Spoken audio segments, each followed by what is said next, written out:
If I told you this. Boa noite, turma. Tudo bem?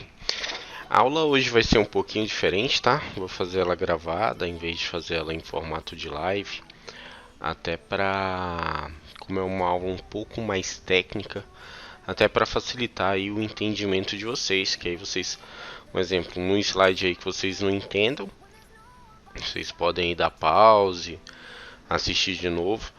E muitas vezes na aula online a gente não consegue fazer isso, né?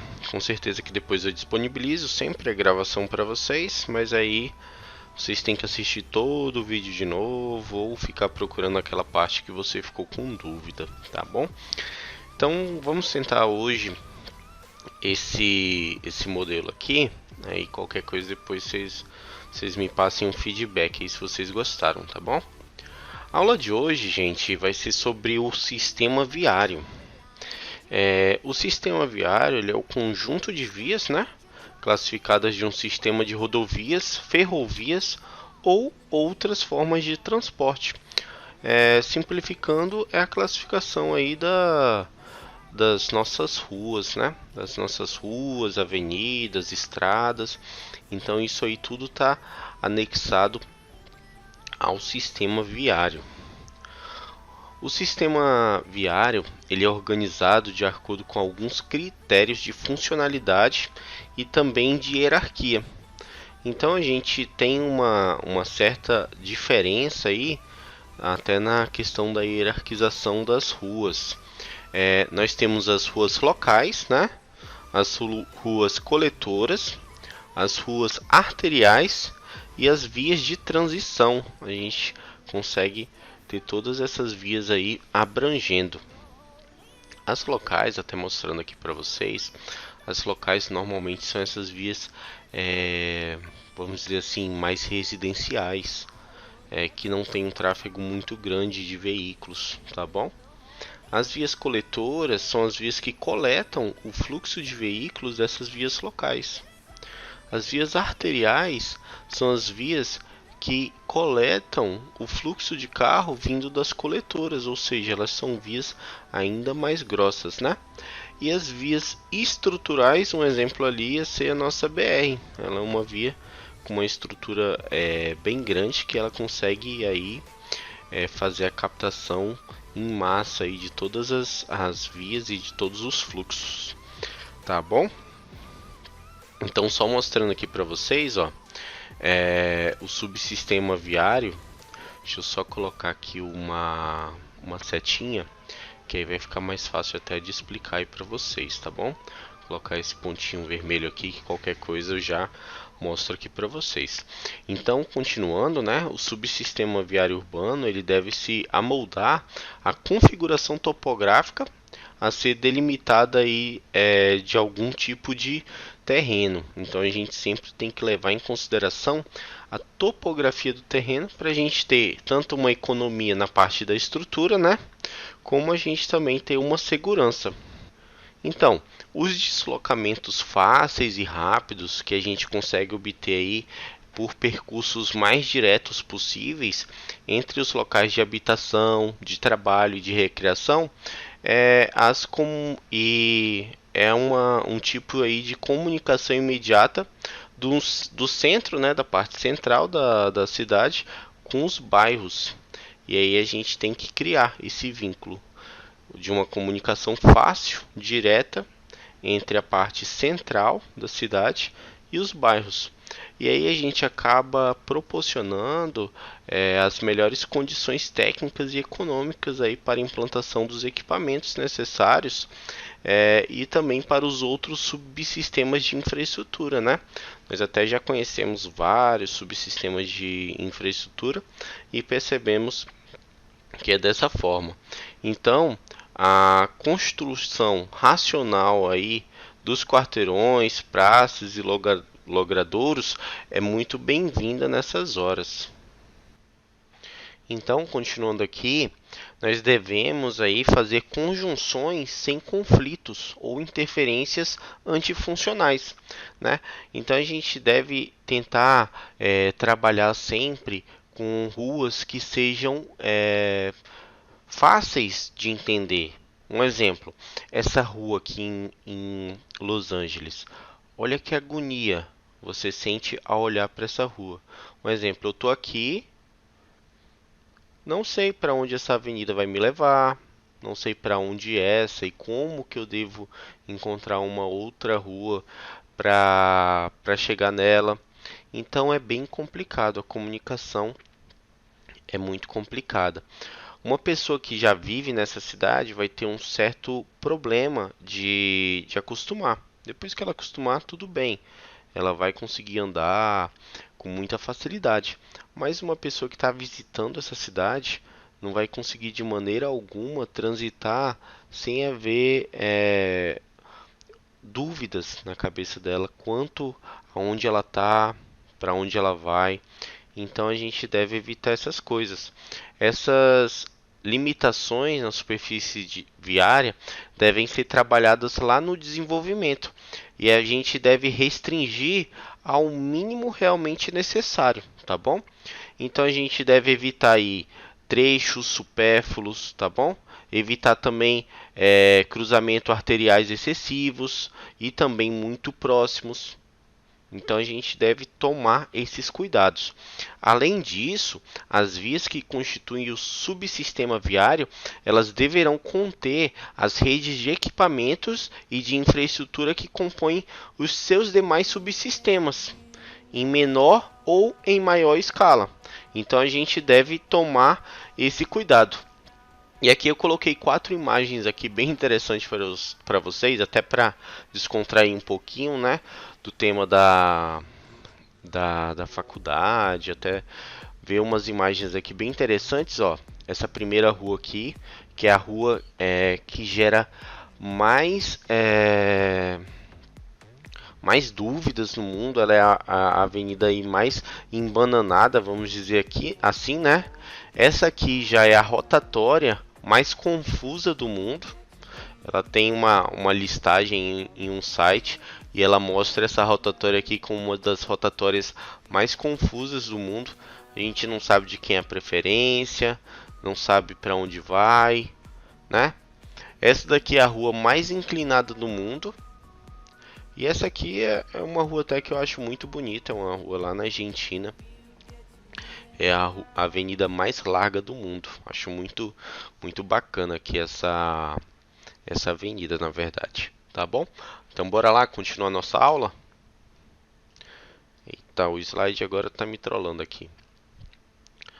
Então, ó, de todos os subsistemas de infraestrutura, o viário ele é o mais delicado, tá? Então a gente deve ter aí um estudo muito cuidadoso. E aí tem um fator primordial do porquê a gente deve ter esse cuidado a mais com o sistema viário. É porque ele é o mais caro e ele normalmente ele é 50% do custo total de urbanização. Então, poste, parte de drenagem, parte elétrica, isso nem chega perto aí do custo do sistema viário, tá bom? Ele normalmente ele ocupa aí de 20 a 25% do solo urbano. Então ele vai ocupar um espaço bem considerável. Ele é o sistema menos flexível, tá? Para as expansões e ajustes. Ou seja, uma vez que você faz uma rua, é muito difícil depois você conseguir mudar ela de uma forma muito drástica, porque ela impõe os limites urbanos, né? E ela também está totalmente aí vinculada aos usuários. Não tem ninguém que nunca usou uma rua, que nunca usou uma avenida. Todo mundo tem que transitar por ela para chegar em algum local. Então, ele é um dos subsistemas que mais as pessoas utilizam, tá bom? E aqui eu deixei 3 imagens aqui para vocês verem como é realizado, né, o asfaltamento aí de algumas avenidas. Então, a gente tem que perceber também que nem todas as ruas são iguais às outras. A gente tem diversos tipos de avenidas aí, tá bom? Então, a gente pode encontrar nesse subsistema vias de diversas dimensões e padrões, em função do volume, velocidade e intensidade de tráfego. Na parte do sentido, na parte do fluxo, se é unidirecional, se é bidirecional, ou seja, a gente tem muitas variantes, né, na parte aí do nosso sistema viário. E também a gente consegue encontrar muitas interferências que podem ter o tráfego, tais como cruzamentos, estacionamentos, garagens e diversos outros. Em função desses fatores, as vias elas podem ser classificadas da seguinte forma: nós temos as vias locais. Normalmente as vias locais elas apresentam utilização mista, isto é, são utilizadas tanto por veículo como por pedestres, sendo que os veículos são predominantemente os dos próprios moradores da rua, tá bom?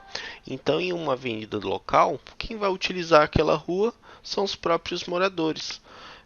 Como normalmente essas ruas locais são compostas só por residência, então, só quem vai ter acesso a ela são realmente os moradores ou quem está de passagem buscando aí uma rua coletora, né?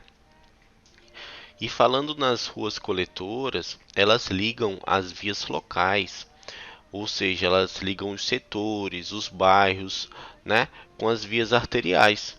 Então, elas servem também ao tráfego de veículos e de transporte coletivo, tá? E depois das vias coletoras, nós vamos ter as vias arteriais. Elas são em geral denominadas avenidas. Elas acabam integrando aí áreas distantes. E elas podem possuir volume e uma velocidade de tráfego bem elevada, tá bom? E normalmente as suas pistas aí são utilizadas aí de forma unidirecional. A gente não vê normalmente uma avenida com duas mãos. Normalmente as avenidas só vão ter uma, tá bom? E aí por último, né, mas não menos importantes, a gente vai falar um pouquinho sobre as vias expressas. Normalmente essas vias expressas, elas são vias de alta velocidade. Elas são unidirecionais, elas não possuem cruzamentos e elas podem ter mais de duas faixas de pista de rolamento, tá? Ou também ter o acostamento, tá? Elas não são indicadas para o tráfego de pedestres. E por esse motivo, muito dificilmente você vai encontrar uma via expressa que tenha calçada, tá bom? Então, a gente toma até ali, por exemplo, a nossa BR. A gente não encontra calçadas aí ao decorrer da nossa BR, né?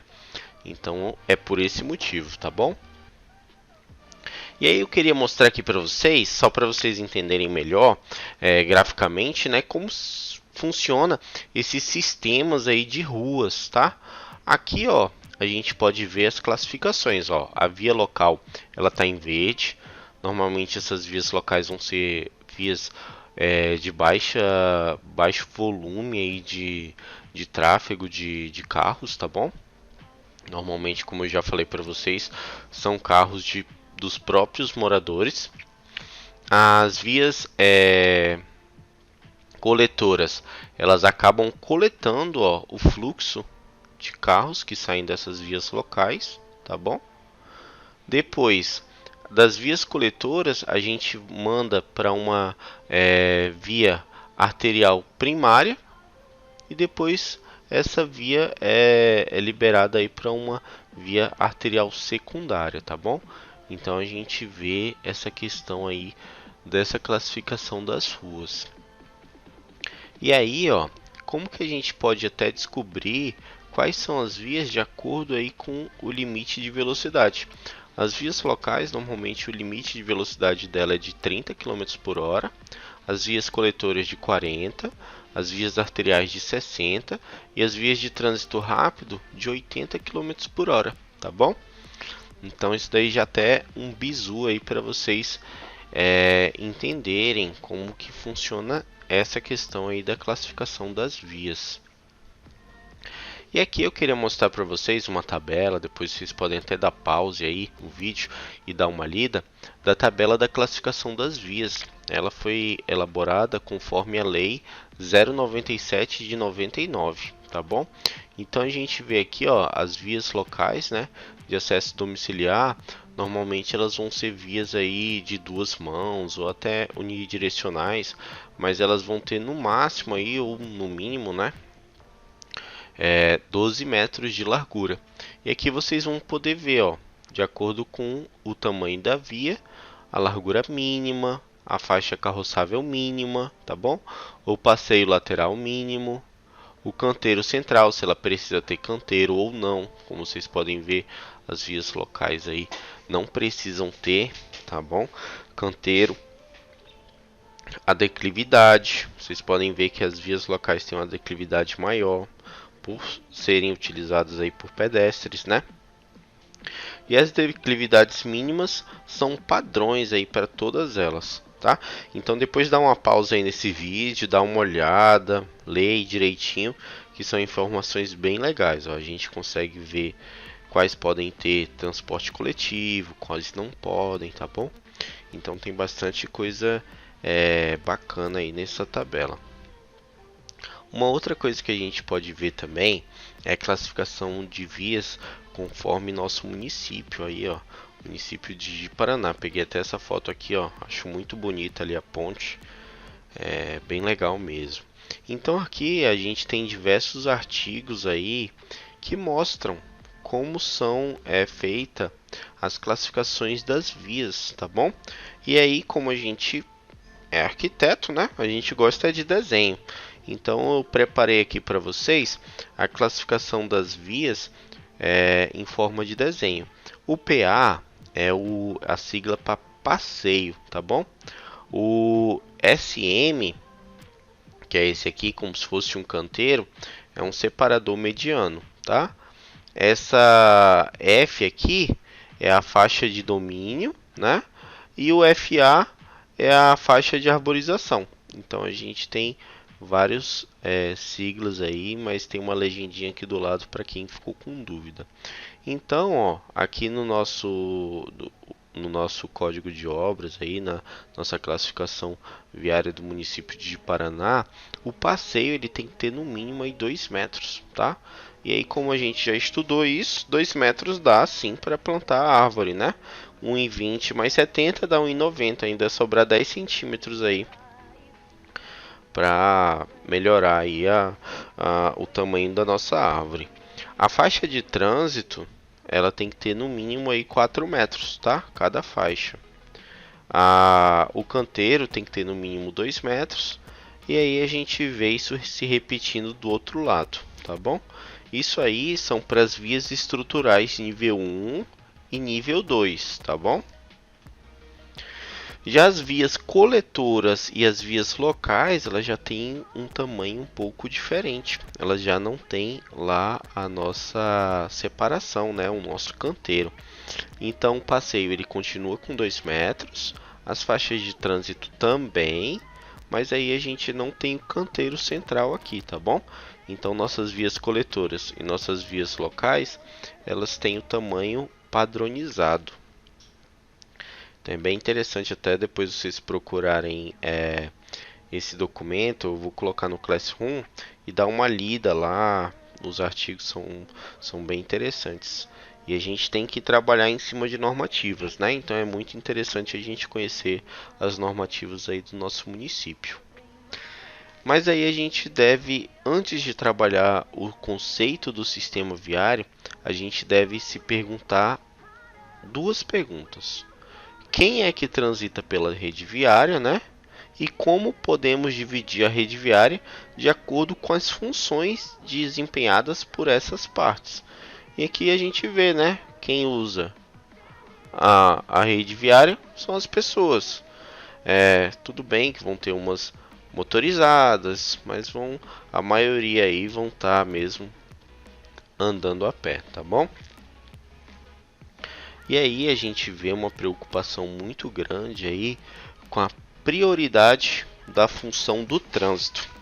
vocês já viram, vocês já fizeram o levantamento e vocês sabem que a prioridade não é o pedestre, porque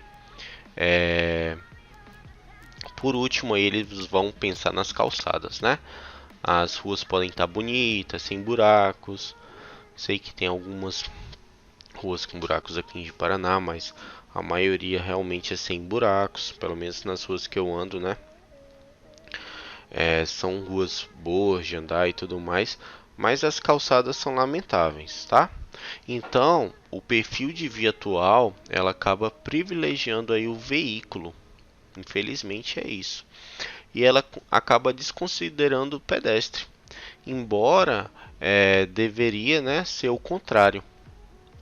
E também em algumas dessas vias, o tráfego de veículos e pedestres, a gente vê que o pedestre é bastante limitado. Então, a gente tem que entender duas coisas, que a via ela é dividida em duas partes, até já mostrei para vocês lá. Ela é dividida no leito carroçável, né? E ela também é dividida nos passeios. E aqui a gente vê que os leitos carroçáveis são amplos, né? Olha aqui o tanto de gente, tanto de carro que tem aqui. E olha o aperto aí que os pedestres passam para poder se locomover, né? Então, o leito carroçável ele é destinado aí para o trânsito de veículos, né? Então a gente trabalha esse escoamento aí de veículos, também das águas pluviais. Então é um conjunto, né? O asfalto, o meio-fio, a sarjeta, a boca de lobo. Então isso tudo aí faz parte aí do leito carroçável. A galeria de esgoto pluvial, a gente tem bastante itens aí que se encaixam no nosso leito carroçável. Já os passeios, eles são o fluxo, são responsáveis aí pelo fluxo de pessoas. E eles são realmente, são destinados aí para o trânsito de pedestres, tá? Então, nesses passeios não devem ter limitações físicas. E é o que mais a gente vê, né? Quando não é uma calçada de péssima qualidade, é algum degrau que está no meio da calçada, é algum buraco,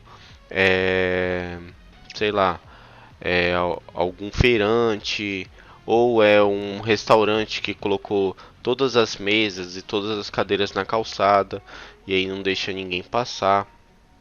Então, deveria ter essa separação mais justa aí entre o leito carroçável e nossas vias de passeio.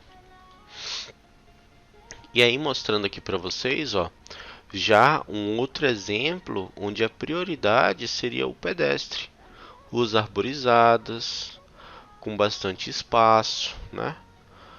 Avenidas com fluxo menor, porque elas iam estar privilegiando o pedestre.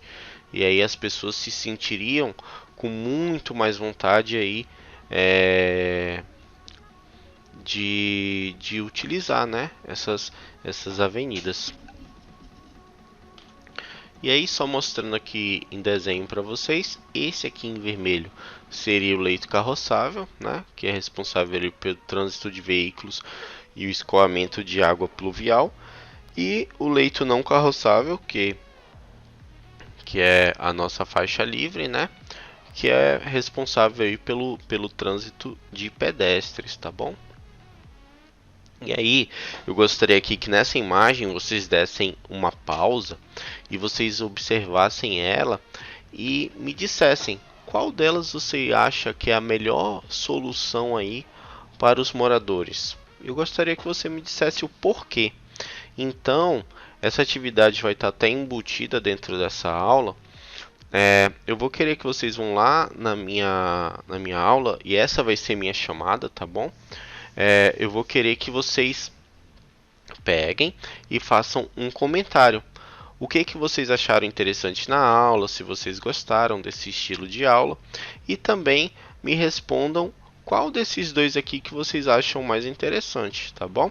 Não vale roubar, hein? Vocês vão saber a resposta no próximo slide, mas eu quero que vocês sejam honestos lá. Não, professor, eu realmente achei que a 2 era melhor ou que a 1 era melhor, mas aí no slide posterior vi que tal numeração era melhor. Mas é bom que eu aprendi, é bom que eu entendi qual o conceito, né, que eu devo utilizar aí para o meu planejamento urbano, né?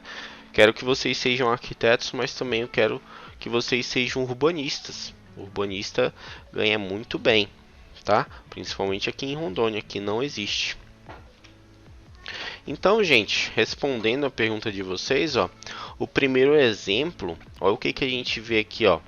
A gente vê que essa comunidade ela é cortada por uma avenida de alta velocidade, né? E isso acaba prejudicando muito a questão da qualidade de vida aí dos habitantes, né? Então, essa avenida de grande fluxo, além dela trazer um perigo muito eminente aí para as pessoas que vão utilizar essa rua, né? Ela também vai trazer muita questão de barulho. Então, vai ter muito barulho, vai ser muito inseguro essa parte aqui da cidade, tá bom? Já nessa daqui, ó, vocês podem ver que a via de trânsito rápido, além dela ser mais um desenho mais orgânico, ó, ou seja, a pessoa não pode ficar andando com uma velocidade muito alta, porque tem curvas, ela ainda é mais afastado da parte residencial. Então, as pessoas que vão estar aqui, elas não vão escutar muito barulho que vem daqui, tá bom? Então, é muito interessante a gente pensar nessas coisas antes de projetar as nossas vias, tá? Então, queria mostrar aqui para vocês essa tabela bem interessante, ó, dos padrões recomendados aí para distribuição e hierarquização das vias urbanas, né? Então aqui a gente tem a listagem, ó, das arteriais principais, da arterial secundária, da arterial total, das coletoras e das locais. Aqui a gente também consegue identificar, ó, o espaçamento entre as vias, do centro da cidade de 200 a 800 metros, da parte urbana e as partes centrais e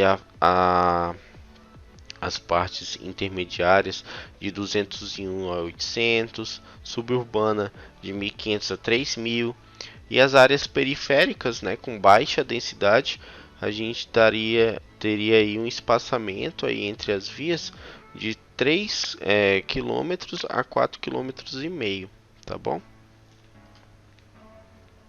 E aqui eu queria apresentar para vocês como é o tamanho aí, utilizando o livro Mascaró, do perfil aí e largura também das nossas vias, ó.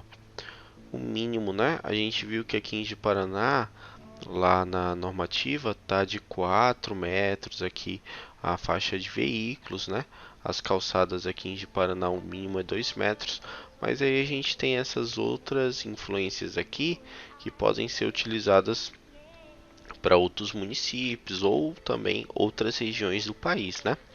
Então aqui, ó, uma via local com uma calçada mínima, a calçada teria 1,50, né?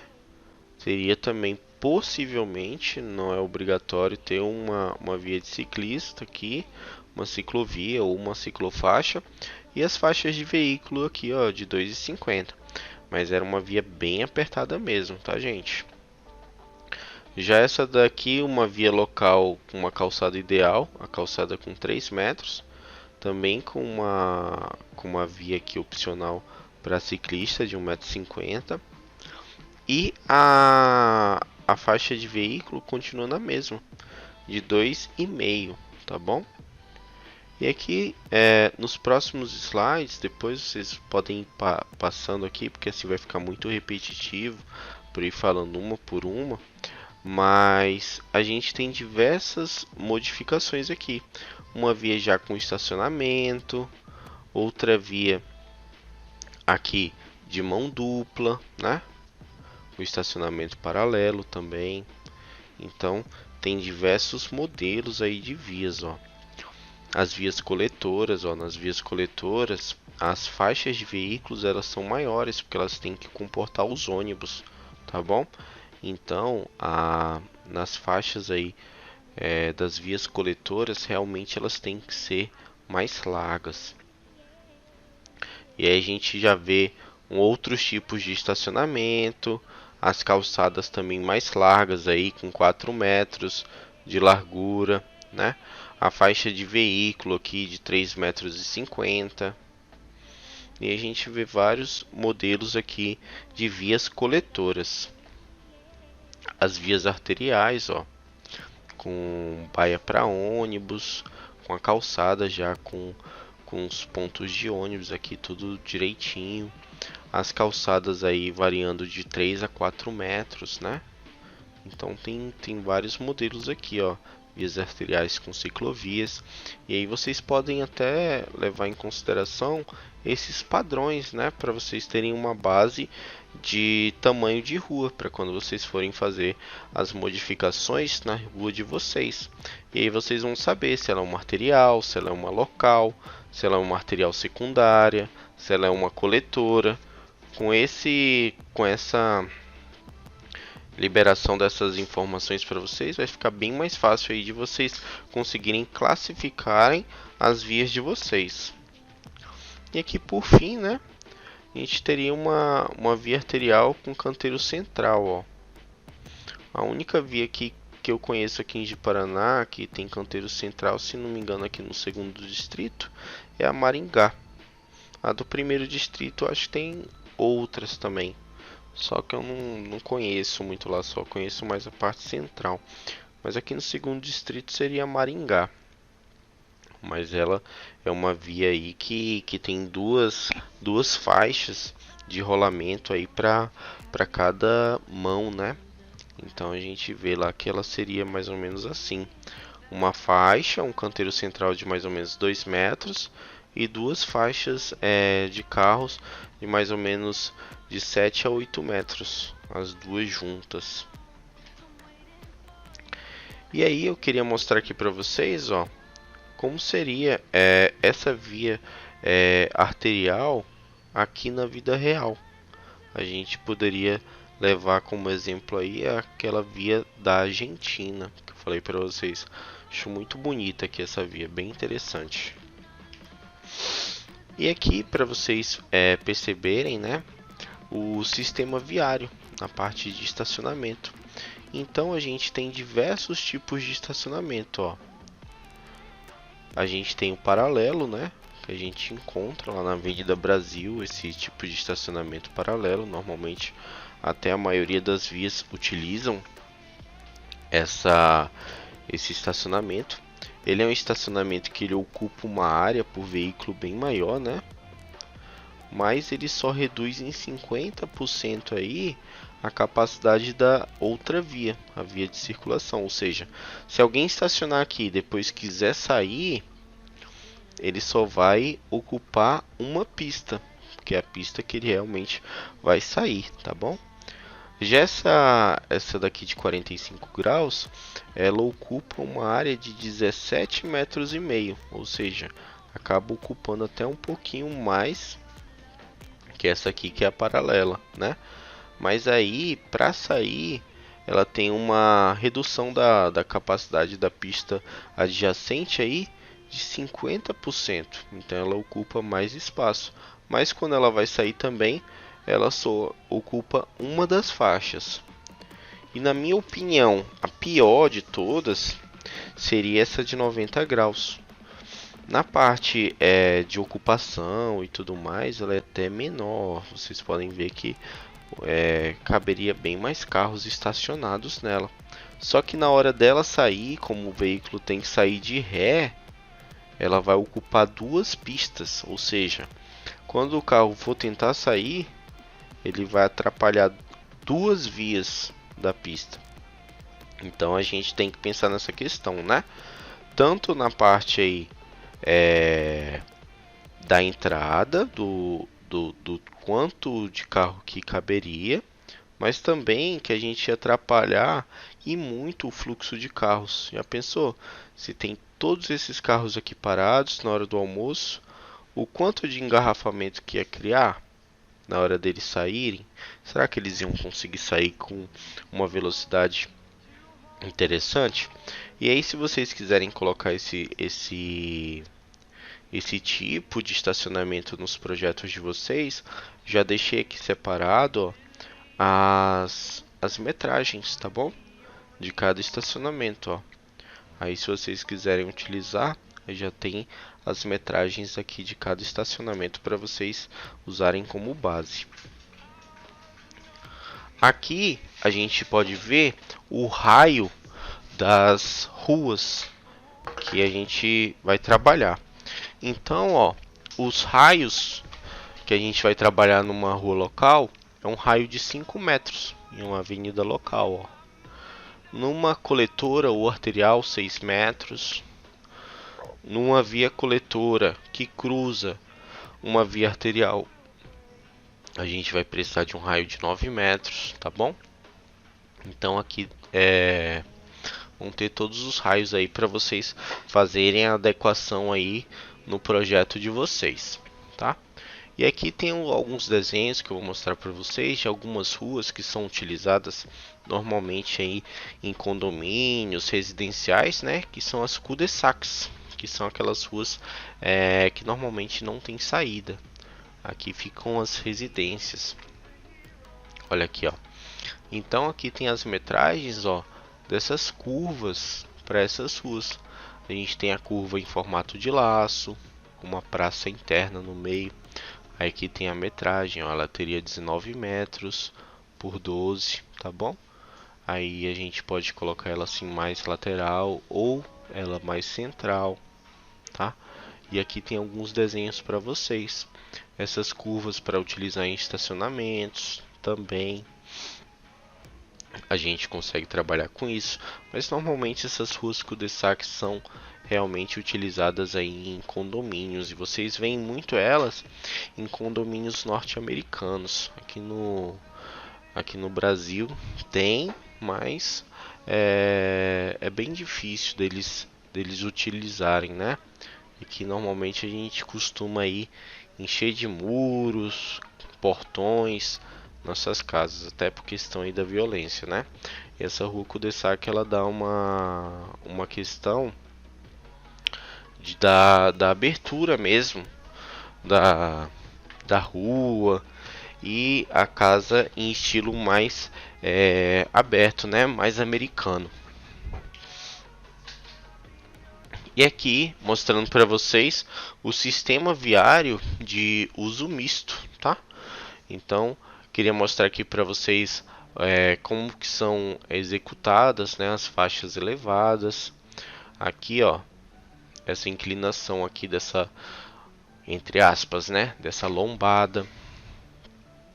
É muito interessante quando vocês forem projetar. Nessa matéria a gente não vai projetar nenhuma rua do zero. A gente só vai projetar as que já existem. Mas quando vocês forem projetar do zero em outras matérias, de vocês utilizarem esses desenhos mais orgânicos, porque eles acabam sendo e acabam virando, né, limitadores de velocidades, tá bom? Então é muito interessante você utilizar isso.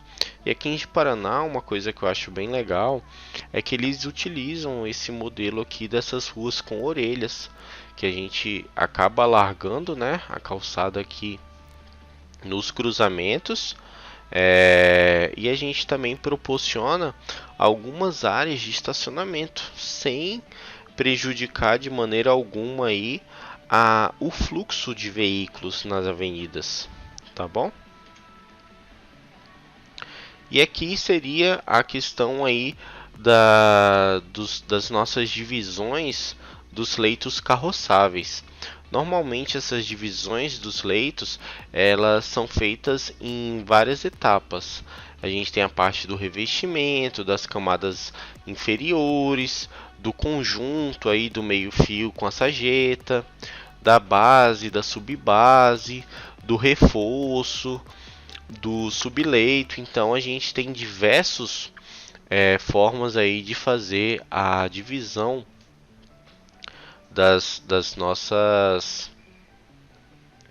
dos nossos leitos carroçáveis, tá bom?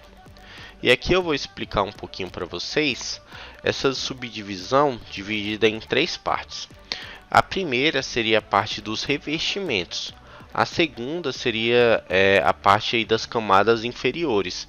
E a terceira seria a parte do conjunto do meio-fio sarjeta. A gente vai colocar algumas adequações, né? E alguns objetivos que cada um teria, tá bom? Então, a parte de revestimento, que é essa parte aqui é mais na parte de cima aqui da nossa pista, ela deve receber e suportar o tráfego, né? As obras viárias com concreto bituminoso, e também ela é responsável aí por ser a camada que recebe a pavimentação urbana, tá bom?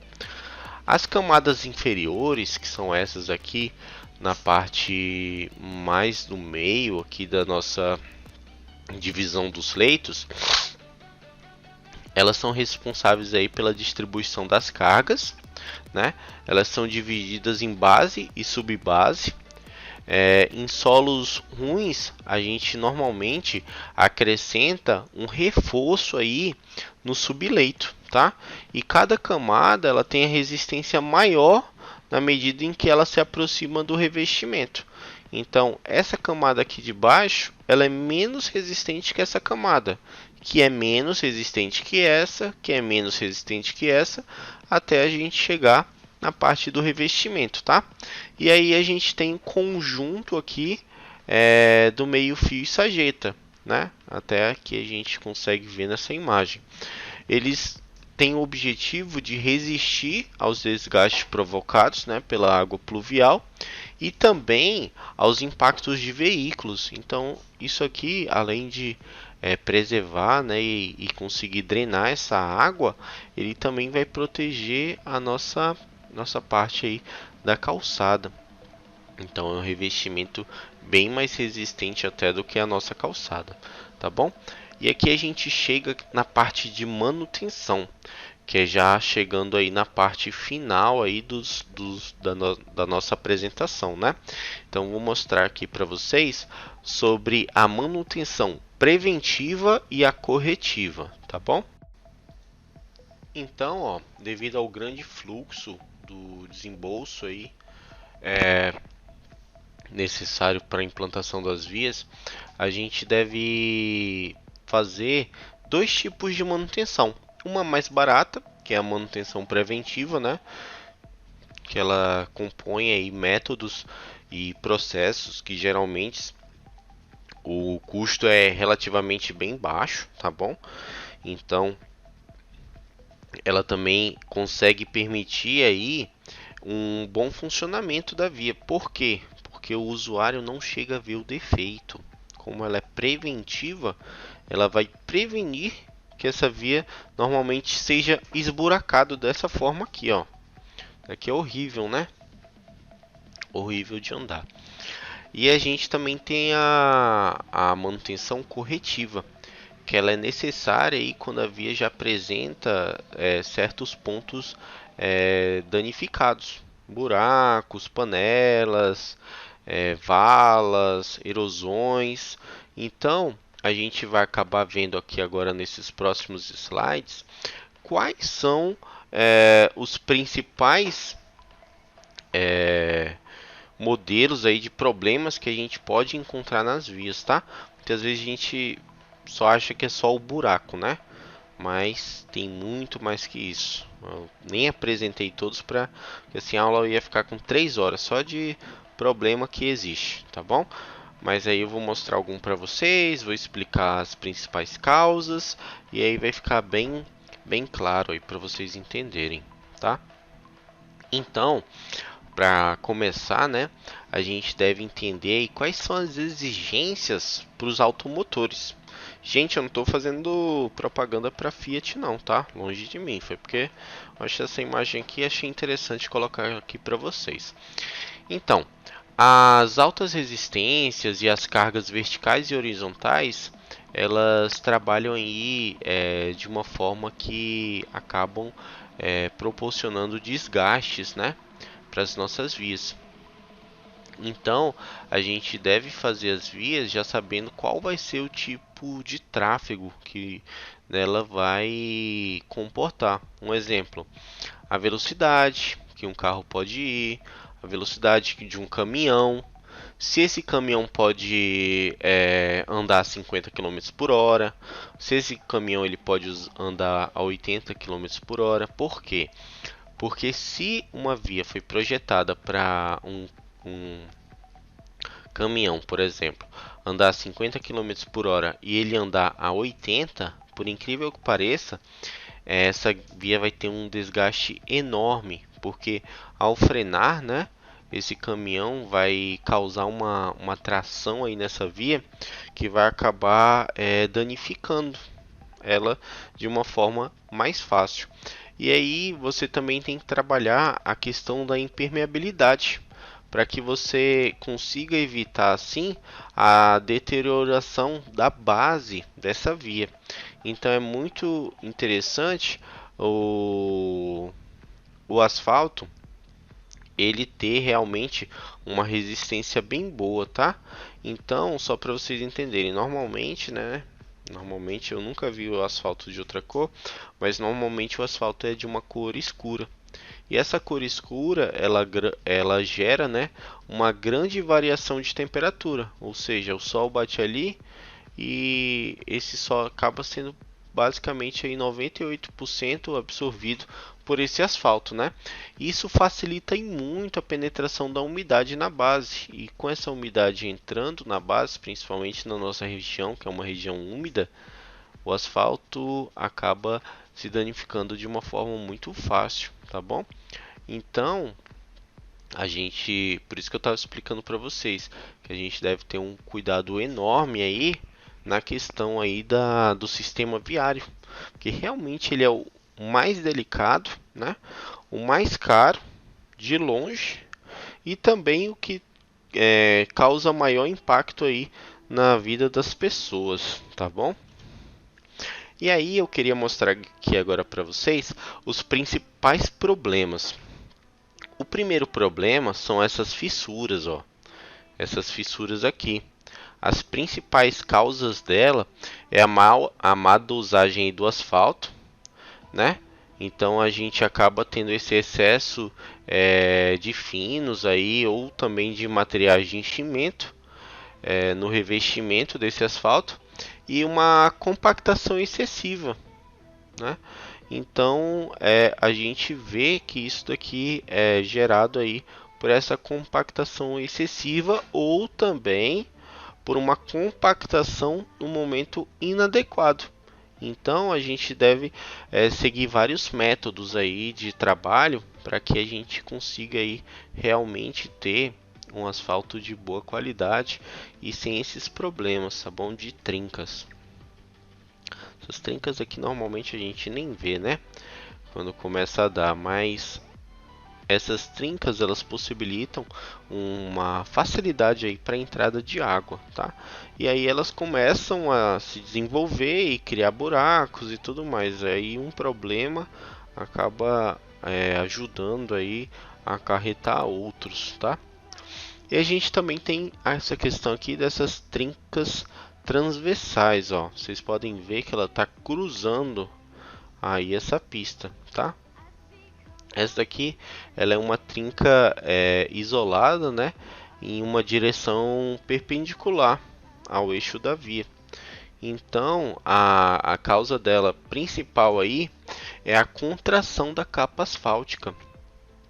Ela normalmente ela é causada devido aí às baixas temperaturas, né, ou também ao endurecimento aí do asfalto.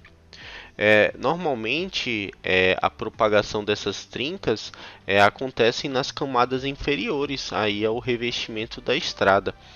Então esse daqui também é um problema bem comum aí de serem criados aí essas trincas transversais, tá bom? Essa outra aqui, ó, são as trincas longitudinais. Inclusive eu tô achando que eu coloquei a imagem errada, mas depois eu conserto para vocês. Mas as trincas longitudinais são as trincas que são feitas em ângulo, tá bom? Essas trincas normalmente são feitas aí pela má execução da junta longitudinal de separação entre as duas faixas de tráfego. Então é por isso que elas acontecem bem aqui, ó, entre as duas, e elas às vezes acabam aí causando até trincas transversais meio que diagonais, tá bom? Então a gente vê que há um recalque, né, diferencial, ou seja, uma diferença aqui de altura entre uma faixa e outra, por mínimo que seja, e acaba ocorrendo aí a contração da capa asfáltica, tá bom? Devido também às baixas temperaturas e também ao endurecimento do asfalto.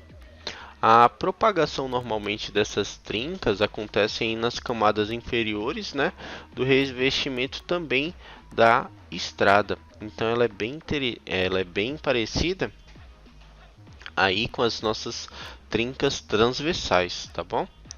E aqui a gente também encontra as trincas que são do tipo malha. Elas até parecem aí um couro de jacaré, né? Então ele é um conjunto de trincas, né, interligadas, sem uma direção totalmente definida. Ela, como eu já falei para vocês, ela acaba se assemelhando aí a um couro de jacaré e elas são realmente defeitos estruturais. Normalmente, a contração, né, da capa asfáltica devido à alternância entre as altas e baixas temperaturas e também devido à baixa resistência e atração da mistura asfáltica. Então, normalmente aí esses são os principais vilões aí das nossas estradas, tá? Por essa variação climática, das baixas temperaturas durante a noite, das altas durante o dia, a gente acaba tendo esse tipo de trinca aí, que é o trinca tipo malha, tá bom? A próxima é o afundamento plástico. Isso é bem comum de acontecer na verdade, né? Então esse afundamento, na verdade, ele é uma deformação permanente, tá? Que ela é caracterizada aí por uma depressão na superfície do pavimento. Ela normalmente ela é acompanhada aí pela questão do solo, né, da compressão volumétrica lateral, tá bom? Normalmente a causa principal desse tipo de trinca é a influência plástica, né, ou nas outras camadas aí do pavimento, ou também até mesmo do subleito. Essas trincas são feitas aí pela falha na dosagem da mistura asfáltica ou também pelo excesso de ligante asfáltico, tá? Na falha da seleção do tipo de revestimento asfáltico, também para a carga solicitante. Então, eles acabam errando na dosagem, né? Fazem uma avenida aí bem mais fraca, assim, entre aspas, né? Do que uma carga aí que ela aguenta. E aí quando a frenagem dos veículos, até pelo asfalto estar mais quente aí, ele acaba tendo esse afundamento plástico, tá bom? O outro problema aqui é a ondulação ou a corrugação. Eles têm esses dois nomes. Ele também é bem parecido com o outro, pois ele é um movimento plástico do revestimento. Ele é bem característico aí por essas ondulações ou as corrugações, né? Elas são de forma transversal aí na superfície do pavimento.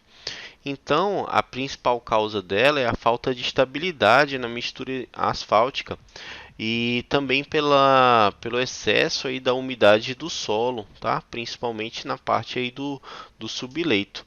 Normalmente, quando acontece esse problema é porque houve uma contaminação aí da mistura asfáltica, tá? Pela falta aí de aeração das misturas líquidas do asfalto, tá?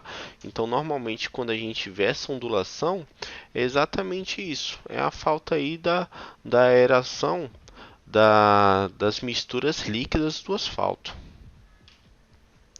O próximo é o escorregamento. Você pode ver, até parece que realmente o asfalto derreteu, né? Isso nada mais é que um deslocamento aí do revestimento em relação à camada subjacente aí do pavimento, tá? Com o aparecimento aí dessas fendas aí que parecem meia lua, tá? As principais causas delas são as falhas construtivas e também na parte aí de pintura e de ligação, tá? Então normalmente esse problema aí do escorregamento, que realmente parece, né, que o asfalto acabou escorregando, ela é uma falha realmente construtiva. Esse aqui é o desgaste, tá? Ele é um efeito do arrancamento aí progressivo do asfalto, né, do pavimento, e ele acaba causando essa sensação aí de ser um asfalto bem áspero, né? E normalmente realmente é. Então parece uma superfície bem áspera aqui, ó.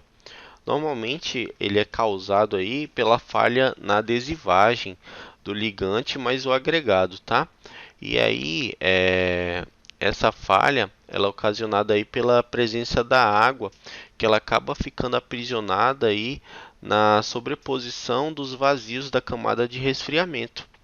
Então ela acaba gerando o deslocamento do ligante, né? Acaba também criando uma deficiência aí no teor do ligante e, consequentemente, esses problemas executivos que são provenientes aí do projeto de mistura da parte asfáltica, tá certo? A próxima parte aqui é a parte de panela ou buraco. Todo mundo gosta de falar panela, né?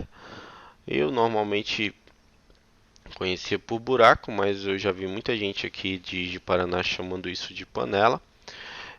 Normalmente são cavidades aí de tamanhos variados no revestimento do pavimento e elas acontecem aí pelas trincas, né? Como já havia falado para vocês, e acaba tendo um processo assim de fadiga, né? Esse processo ele acaba ocorrendo aí devido ao acúmulo e também ao intenso tráfego que essa rua tem sido efetuada aí durante o tempo. Então é um tipo de desintegração mesmo da superfície do asfalto, tá bom? E normalmente é ocasionado aí pela umidade excessiva aí na camada do solo. É aquilo que eu falei para vocês. Primeiro a trinca e aí depois entra muita umidade lá e acaba ocasionando esses buracos. Até porque o solo fica mais fofo e acaba ocasionando mais esses buracos. E aí por último, tá gente? Não ia colocar 48 problemas aqui, né? Coloquei alguns. É o remendo, né? O famoso remendo. Normalmente quando eles vão arrumar esses buracos, eles não tomam cuidado da área que eles devem fazer o trabalho aí dessa manutenção, né? Então eles acabam preenchendo essa panela aí, ou esse buraco, com uma ou mais camadas aí de pavimentação e não tem um estudo prévio aí e nem uma manutenção adequada. Então esse remendo ele acaba sendo também ocasionado aí além pela má execução, né? Ela pela carga do tráfego também e emprego de um material aí normalmente de má qualidade, né? E muitas vezes a gente vê até uma coisa que dá muita raiva é os prefeitos ou os vereadores, não sei quem é que faz essa manutenção, mas eles fazendo esse tipo de manutenção bem na época da chuva. Aí olha só, vê se isso faz sentido, tá bom? Faz o mínimo, né? O mínimo de sentido, mas aí eles não têm uma programação aí para trabalhar de uma forma mais adequada. E é isso, gente. Quero agradecer vocês, tá bom? Hoje eu não tive aquela interação do YouTube e tudo mais, mas eu espero que vocês tenham gostado da aula. Tentei ser o mais objetivo possível aí para passar todas as informações que eu tenho aqui na cachola, né? E gostaria de vocês aí saber sugestões de melhoria da aula. Podem até me falar lá juntamente aos comentários de vocês, sugestões de melhoria, no que eu posso estar trabalhando aí para ajudar vocês, tá bom? E aí qualquer coisa entre em contato comigo via WhatsApp. Estou aqui à noite aí disponível aí para vocês, tá bom? Um abraço e fiquem com Deus. Não esqueçam, conhecimento é tudo, hein? Bora estudar. Até mais, gente. Tchau, tchau. Um abraço e até mais.